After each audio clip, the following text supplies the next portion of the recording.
It's Niels and James in a German park. Hello. In autumn. In autumn. Look at two guys in the autumn of their lives. Right. In autumn, yeah. So explain what's going on to viewers here. We're in Dortmund. Behind you is the football stadium. That's behind the camera right now. And over this way is a German park that we're forbidden. Yes, verboten. Verboten. Cannot go into it. And in this video, what we're going to have to do is a little talk about the whole, the sort of complexity argument in sim racing. You know, have modern simulators got too complicated for developers to be able to get what they actually want out of them? Is it better for simulators to be more on the simple side? And the sort of nature of that. Because Niels, you have the sort of reputation as being the Automobilista 1 Pajenka spreadsheet air frying denier specialist. So, yeah. So before we dive in, though, we do have some matters to attend to, because you stood me up yesterday for the STIG, I believe. I did. I'm sorry about that. I was in a booth talking about something, and then the STIG, Ben Collins, agreed with what I was saying, which was a bit worrying, and then spontaneously wanted to do an interview. So I forgive you, though. Yeah, there goes his credibility. So sorry for standing you up, Neil. Actually, maybe we could derail this right away instead of in just a little bit. Okay. What do you think? Because I know Ben Collins was the STIG, obviously a good driver, but have you seen him in the sim? He doesn't quite seem to connect with the sim, which is interesting. He sort of looks for the feel, and he doesn't quite seem to get it. Recently he tried the Nürburgring on iRacing. Of course, we probably share the opinion that iRacing is not a sim you can drive by feel as much as Assetto Corsa or AMS1 or LMU. And he really struggled with that. But every time I see him in a sim, he seems to be struggling to understand what the sim is telling him. So it's an interesting example of somebody. He's been consulting with Project Cars and now with Project Motor Racing. Of course, also there's a marketing element to it, of course, as well. But he's clearly an accomplished driver. But in the sim, he seems to not pick up the signals as good as some people. I found that interesting. So from the interview and from talking to him as well, I think this is why he was surprised as to the stuff that I was pointing out in the sim was the sort of lack of feel from the steering wheel and not that immediacy and the difficulty of controllability. And to say his perception, if I'm not misrepresenting what he said, is that it's a common thing I think with real-world drivers, is it's that whole sim rig static, you can't feel what's relevant, and then the tyres, when you get into slip, the grip just disappears, where there's still grip over the limit. And I think iRacing particularly, and there's quite a few sims, cold tyres in many sims as well, once you go over the limit, the grip's gone, and it's not recoverable. So I think that does actually segue in back into the conversation. Yeah, the complexity thing is that when you have these monstrously complex tyre models, it's very hard to engineer the specific end result. Yeah, I feel so, but of course I am biased because I work with AMS1, R-Factor 1. These are somewhat mislabeled as simple simulators. Yeah. But of course they're not. The tire model is still complicated. There are many variables, and I have many spreadsheets that I don't even understand myself anymore, because there's a lot going on and you can do so many things with even that I've been doing effectively the same tire model since 2008 with R-Factor. And it's still now mostly the same, a bit improved in AMS1. And just a few weeks ago, because I'm working with Rodin, the race team, they do Formula 2, Formula 3 and 4 and GB3. We have the models that I made for the team in the sim. So we use all the real data from the real cars, driver feedback, and now they drive significantly differently to what I used to make a couple of years ago. Because my ideas of some of the parameters were maybe not quite aligned with what they want now. So even after 15 years with this simple engine, I'm still sort of not sure, should I go this way, that way, how do I tweak, this is more, there's always question marks. And the more complicated your model is, and we saw that, my best example I can give is iRacing and R-Factor 2. R-Factor 2 came out 2012, 2014, something like that. They both have like a super complicated tire model, finite element. I don't really know what they do. It's my spreadsheets are like a child's drawing compared to the complexity of those models. But you cannot drive two sims that drive differently from each other. And RF2, where you're encouraged to be sideways and full throttle everywhere. And iRacing, where you have to avoid the limit almost, because if you touch the limit, it's very risky and you might go off. So they both used the idea of make a complex thermal model, contact patch model, physical model, all the parameters of the threads, the angles and the blocks and everything. And the result is completely the opposite. So this complexity in tire model, I think, is proven to not necessarily give you better results. And what it does seem to prove is that with RF2, interestingly, I spoke to Devin from Studio 397 yesterday, who I took 4 minutes to recognize because I'm probably the leaves are falling off the trees of my brain probably. So I know him for a while. And he said that even now with LMU they did change quite a few things in the tire model, and they found some things that only now they realized how it worked before, which explains some of the behavior. But this is with guys who were at Studio 397 for years, and only now they are, because it's so complicated. These are smart people. There's Michael Borda, I think still there. He worked on R Factor 1 and R Factor 2. He's sort of the smarter but less outspoken version of me. So I come across like, oh, I'm all confident, but I know nothing. He's one of the quiet people who actually knows. So even for those experts, they're still figuring out things about the tire model. And with the simple model that I have in Automobilista 1, it runs completely in a spreadsheet. So it has no secrets to me. The only difficulty is, okay, do we use this parameter in that way? Or do we tweak it a bit more? What does the race team say? What's the feedback? And I can make 10 tires per hour. And whereas with these complicated models, you can make one tire in 10 hours. Yeah. So you can iterate much faster and much more direct, because the parameters don't influence other parameters. And that's with R Factor 2, it was so difficult that you wanted to change one parameter, it would automatically, everything is interlocked and connected. You would also change things you didn't want to change. It's really interesting. Like, even just talking with Kunos and some of the people doing the tech with Seto Corsa, and even them, like now with Evo, they're like, oh yeah, it turns out this tire, some specific aspect of the tire, random compound weight or like some dampening component or some like super subtle thing, then has a huge knock-on effect on something else. And obviously AC's like that came out in 2012. They're all familiar with that physics engine, and ACC, and then Evo's the next evolution. And so those are it's finite element tires or just more complex tire models.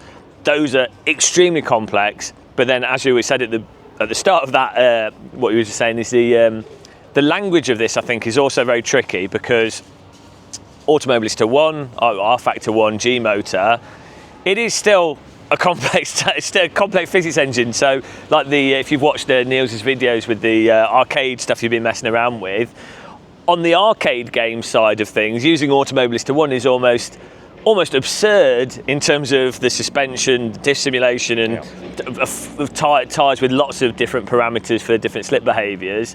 So, and that would be, it's a complex physics engine. So, I think we have with sim racing or just vehicular physics, arcade or simulator, there's also the difficult communication component of the language of what's complex, what isn't complex. Yeah. And then you get into the conversation we're having as well with in terms of the finite element time models and what are super complex time models and what's involved in the development of getting the most out of them. And so I don't know if you have like an idea on what could be causing this, but it seems with the finite element time models, the R Factor 2s or iRacing, more complex models, it seems like they really struggle with that controllable, bringing the car back from more aggressive slip. Yeah. And so there's a misconception in sim racing, probably due to these simulators, that you have under the limit, and then you have the limit, and then you're dead. Whereas in reality, that's obviously just stupid. Like, why would you design a car like that? You sort of have it under the limit, on the limit, and then over the limit. But you can bring back quite a lot if the driver's skilled. So why do you think, what's going on there, do you think, with it just turning off in a lot of these sims? I wish I had the answer, so that's the instant disappointment. I don't really have the answer. The thing with the tires as well is that sometimes you have tire data, you get slip curves. And recently BeamNG was really cool. They made a video that they went to like a test facility with the tire test rigs and stuff. and then they put a tire on a slip on a test rig, and then they measure the grip and that sort of thing. But you can never measure one thing at a time. You're measuring the grip, but you're also measuring the grip because it heats up instantly. So the slip curve already has maybe the temperature effect in it, but maybe what some developers do, this becomes the slip curve, and on top of that we do temperature, which might already be in the slip curve. So maybe then they make the slip curve too peaky and too difficult beyond the limit. But also for these models that we have here, they are fixed tire condition. There is no heating in them. They are just optimal condition. And what we could do is like just have a lower grip tire representing a worn tire. But this racing team, of course, they have lots of ideas. They just want to train their drivers with a consistent car. And they don't fully know, okay, if there are thermals, how does that affect grip exactly? So that's, I think the realism here is that each developer has their own view of what temperature does to grip.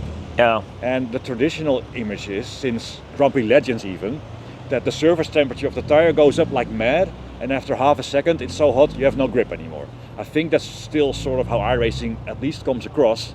You have half a second maybe, but then you have to, hot tires, be very careful because your tires have turned to fudge or something. Yeah, but interestingly on the tire thermal simulation component, so that's a wasp. So yeah, with the thermal thing, it's quite interesting. Formula One teams, some of the Formula One teams I've heard, they obviously run thermal simulation when they're doing driver in the loop component testing. That's when you use a simulator with the driver and they're getting the data. And these really advanced tire models are really great for, like, does this front wing affect the tire temperature? Will it degrade for this session? And what setup do we need to start the track? Fantastic. However, when they're doing the component where it's the driver testing, like actually just driving the vehicle or practicing, they turn the thermal simulation off because it requires so much more on the back end. Yep. And having something that's just consistent without these things is perfectly fine. So yeah, because it depends what you want to test. If you want to test the aero change, it will be very hard to judge it if the tires change all the time. And for lots of racing teams, it's more about the brake points, the brake traces, the entry, the exit, and it makes more sense to test that with a more constant tire.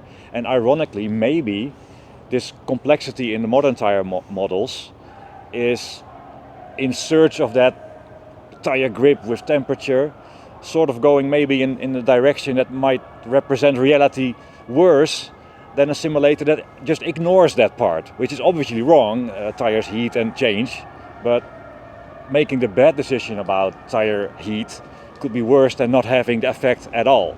And maybe that means that the way temperature works is just not fully understood or not applied consistently or realistically by the sim developers. Of course, there's also the question of, and I don't know, maybe we disagree slightly on that, how easy should it be to slide a car around? Because obviously, I think we agree there's life at and beyond the limit in any car, but at some point a Formula 2 car is mad. Having a moment in that is a lot more risky and requires a lot more skill than in an MX-5, for example. So it is, of course, not set in stone. And that's also difficult. How hard should it be to do that? Yeah, ironically, like if you follow the IndyCar and modern Formula One, you actually have the drivers specifically complaining that the real-world drivers specifically complaining that they can't play with the cars at the limit because the tyres are turned off at the limit. Yeah. So that's a real-world, accidentally maybe, where the iRacing has accidentally lined up with that specific type of behaviour. Yeah. So yeah, it's really that also makes it hard because we know what the truth is. It's out there on the track how the cars behave and how the drivers do it. But applying that to a simulator, there are so many variables, so many questions. And then the question is, do we make a complicated simulator where we just increase the workload and the number of questions we have, or do we try to solve the problem with the minimum number of parameters? And that's where I strongly believe that humans have a tendency to more knobs to tweak, amazing. But at some point, you got this control panel and you're just like it in a Boeing 747 cockpit. I'm clueless what to do. One of the things I think you see this with the sim racing hardware, and I think you see it with the software, is you have engineers that are incredibly talented, incredibly passionate, and they want to maximise their specialisation and go as deep as possible with, they might be a tyre model expert or whatever physics, so they're like, I want to keep improving, and it's to an absurd level. And you see, I think you've got this with DD wheels now as well. It's like, we're going to add this, it's 0.0 milliseconds faster response and X Newton meters more, you know, this, and it's like, well, we've actually got to a point maybe 5 or 6 years ago where really it's very, very good, and maybe it's time to actually focus on a different component. Yeah. And I would say, like, so Automobilista 1, especially with the cars you've got, and good mod cars, or just good content Automobilista 1, the original AC, obviously they all have problems, they're not perfect, but they really are at a really high level, especially if you're considering a level for 99% of sim racers. I think they scored a goal. Yeah, so we've got the football match going. They're loving the conversation. Yeah. They're like, "Come on, Niels, tell me some more." We're on the big screen there. But yeah, like, so I feel that Automobilista 1 is just at a level where if you have a good gameplay surrounding that, a good structure, you have a bloody good video game that would be incredibly enjoyable. Put some multiplayer rank in it or something. Do you really need the arguably the most advanced tyre model? The good point, because I think sometimes people forget it's a game that we are playing. It's sometimes a word that you cannot use at it's simulator, it's also realistic, but it's a game that has to be enjoyable. There has to be gameplay elements in it that make people want to come back, and you have to do that on top of the physics and all that.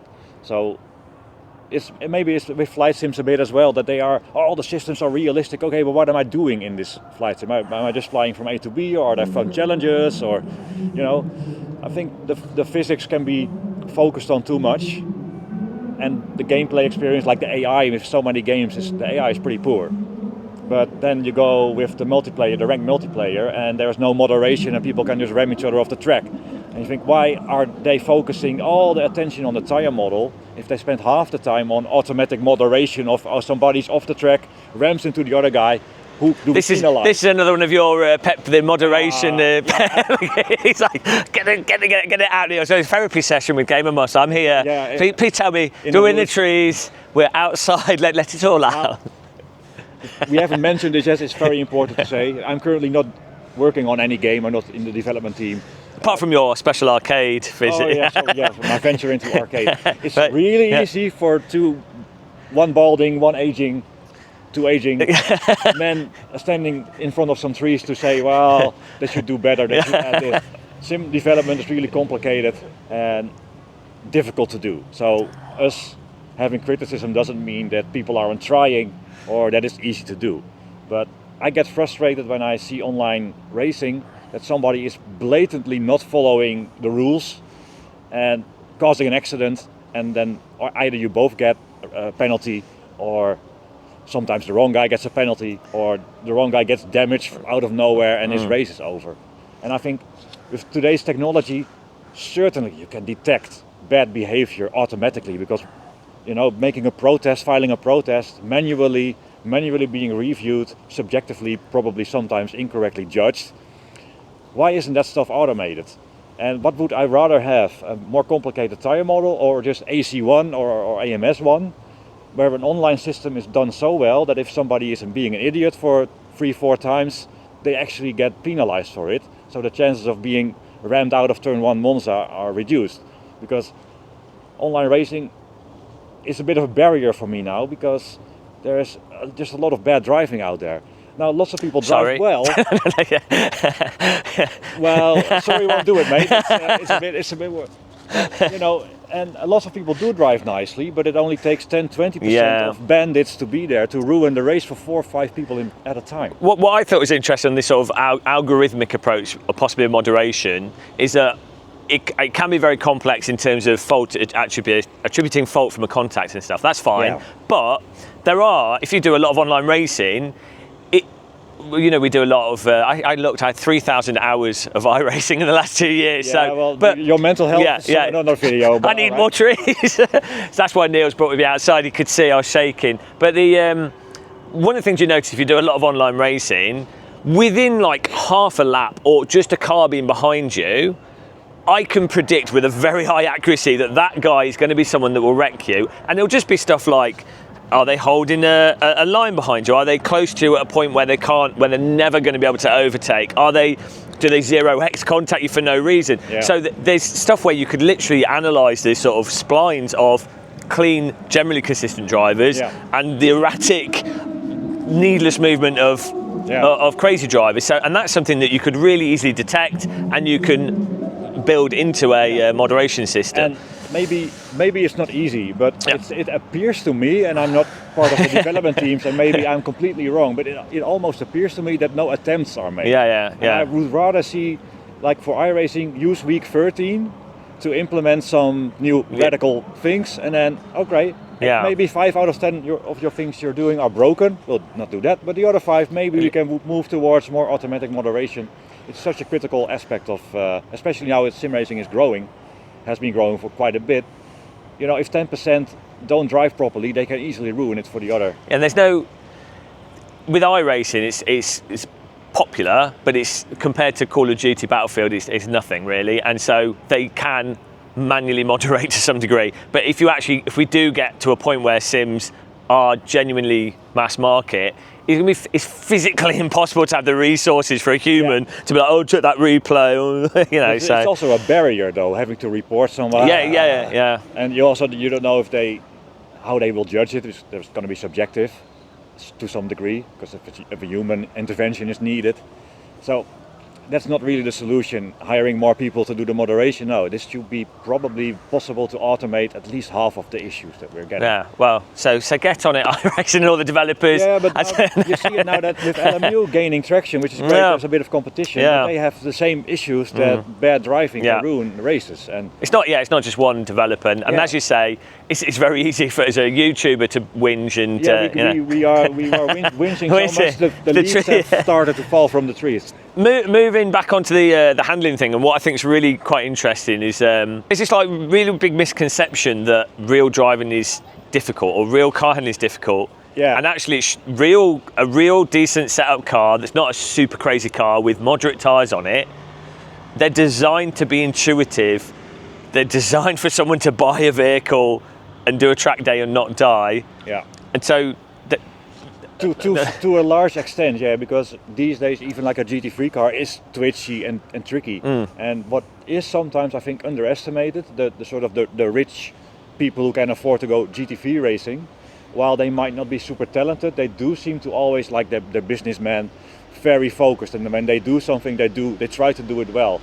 So even a moderate amateur in a GT3 car is probably a try-hard who spent lots of time practicing. So it's a bit hard to judge how easy it should be. Yeah, it's very a language.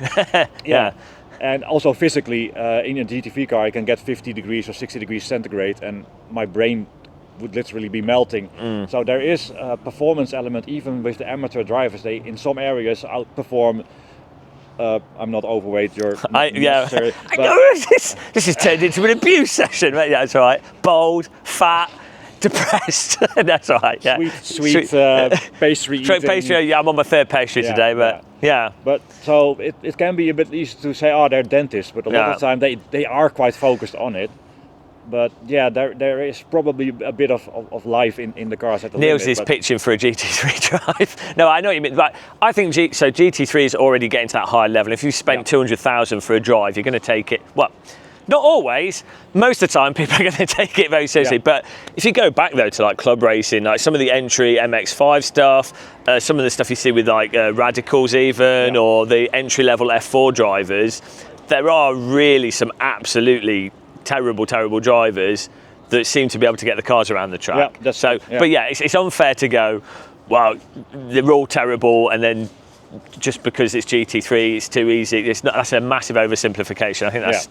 But it should be. I think it shouldn't be. The point I would say, if someone had come from, let's say, 1,000 hours of sim racing, and maybe they'd done a bit of go-karting, and maybe they demonstrated they're within 3 seconds of pace in a normal kind of track, they would probably be able to drive a race car without it being insane. And yet with these simulators, it's like you have to be like some savant to get some of these cars out of the track, especially with the cold tyres. Yeah. Of course, you're also missing sensations in the sim, so how much does that affect it? So it's a complicated question, but there definitely seems in some of the modern sims to be overly tricky to drive the cars at the limit. And what is fun about sim racing for me is finding that limit and balancing the car holding the slip. So I notice there's a whole group of players. It's the first thing that I look for, and quite a few friends of mine that sort of on that, bit force feedback obsessed, but it's like immediately within 3 corners, it's like, right, I've got to get the car into that zone of slip effectively. Yeah, how does it handle over the limit so I can then stay a little then bring bit it back. And then so this is why I think sometimes when you jump in the sim and you go over the limit, it turns off, you're like, oh. Yeah. it's sadness. Then it becomes coloring within the lines instead of just having, okay, this is my canvas, I can be crap at it. Like I think you correctly said a little while ago, you can be at the limit but still slow. You can just drive at the limit at the wrong time and the wrong way. But at least have that control. It's my canvas, I want to do with it what I want instead of being forced to drive a certain specific way and optimize that, which is an amazing skill. I don't understand how the esports guys can, insane. With F1 25 or in iRacing or in any game, how it's bizarre. It's really bizarre. We don't want this conversation to go on forever because we're probably getting cold as well. Keep going. I guess. Good. I did think of another analogy. Go for it. We always talk about tire models when we talk about complex things. Yeah. Maybe I can illustrate. We're good. I was just checking that we're good for battery and stuff. Yeah. Well, I don't know if we're good, but all right. Yeah, tire models. So we always talk about tire models when we look at complicated physics. But maybe a good way to explain it is, can make 2 examples. Let's take aerodynamics. It seems to me pretty obvious that a modern computer, it cannot run real-time fluid dynamics. So it is completely logical to simplify your aero model to look, okay, with this pitch, there's this much downforce, lookup table, something like that. It's completely accepted for aerodynamics. For engines, for example, of course it is really complicated because there's a piston moving, there's air rushing in, and then you spray fuel, and then there's a spark. That's never going to be exactly the same all the time, but on average we get a torque curve. So we have completely accepted that we have to simplify the aero and the engine, and yet somehow the tires, because they're sort of mysterious things, which we don't fully understand, that's what we're making complex. Whereas in other areas we don't. So it's kind of a strange fascination with the tires, I think, whereas I don't believe any other simulator does aero differently than either a polynomial equation or a lookup table, because of course that's more than good enough. Yet for tires, we keep pushing towards complex models. I wonder how much of that is the engineers that work on it, but also like in sim racing is kind of this hyperfixation on tire models. I mean, obviously the tires are where the car contacts the road is obviously very important, but it is. It's kind of separate to what you were talking about, but it's quite interesting when in simulators, when they've just moved the sort of weight, the balance point of the car, how that so dramatically changes the behaviour of the vehicle. They didn't change the tyre model or anything, so it's also just. There's a hyperfixation on specific things. And the final thing maybe about that is that fixation is always a problem because the weakest link in the chain is what it's about. And when the tire model, let's say the tire model is complicated and it's amazing, that's great, but your aero isn't good, or your suspension isn't good, or the track models are, the camber of the track models is off. The sim only works realistically if everything is pretty good. And maybe we fixate too much on a specific thing, and then the marketing material can go, we have a 20,000 point contact point, but it's the whole picture that has to have no weak links. Plus, the engineers or the sim developers and the beta testers, they have to drive it properly, because you can have all the engineering, all the lookup tables, you have to give it to the drivers and drive and get the feedback and look at the telemetry. So making a good sim, the tire model is only like 10% of it. So don't spend all the complexity there, because you need everything made properly, you need to test it properly, and you need a game with gameplay. It's like even outside of the physics, just the game thing, as we were saying earlier, it's like Race Room's a really good example of this. It's always been a very solid sim, and it's only now that they have the jump in rank multiplayer that people are like, I'll load up the game and play it, and they just wouldn't touch it otherwise. So Yeah, and they've been around since 2015-ish. 2012 that came out. And I thought, surely they have that. That's the point of doing. Okay, but now they have a more complicated or better structured online multiplayer. Yeah, you would think that's something they had years ago. Yeah, great that they had it though, because now they have cool cars. That's what I like about Race Room. You can do the old DTM cars. They've got the touring cars. And they're not as popular, or they don't really exist in LMU or in iRacing as much. And these cars are interesting and different to drive. So, but then I think also we're old. I was talking to the producer. Speak for yourself, James. I was talking to the producer for KW, who do Race Room, and it's like you will like the 80s DTM. A lot of us in sim racing are old, and we like the 80s, 90s.